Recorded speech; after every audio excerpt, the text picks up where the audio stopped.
And I'll point out in agreement that it has been difficult for me over the years to read Surah 4, verse 157 of the Quran without seeing it through the specific lens of substitution theory, the theory that Allah disguised someone else and made him look like Jesus, because that's just what I always heard long before I even was reading the Quran.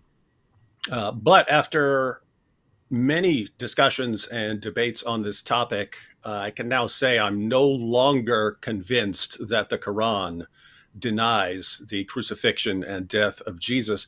I'm definitely not convinced that the Quran supports the idea that Judas or someone else was crucified in Jesus' place.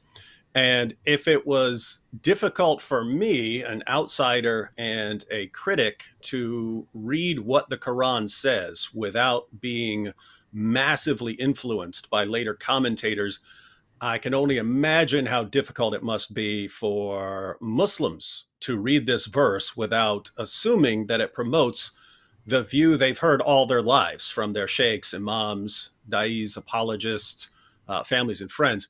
But I have a question here at the beginning for all of the Muslims who are watching. You believe that the Quran is the speech of Allah. You believe that Surah 4, verse 157 is the speech of Allah.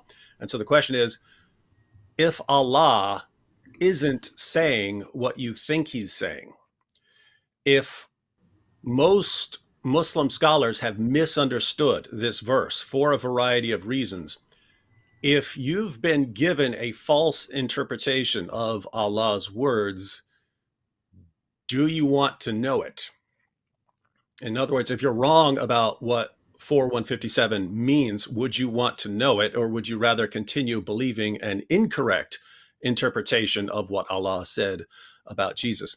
If you're open to the idea that there may be some better ways of understanding what the Quran says about the crucifixion, I invite you to carefully consider Khalil's opening remarks, and I'll just add a few additional thoughts.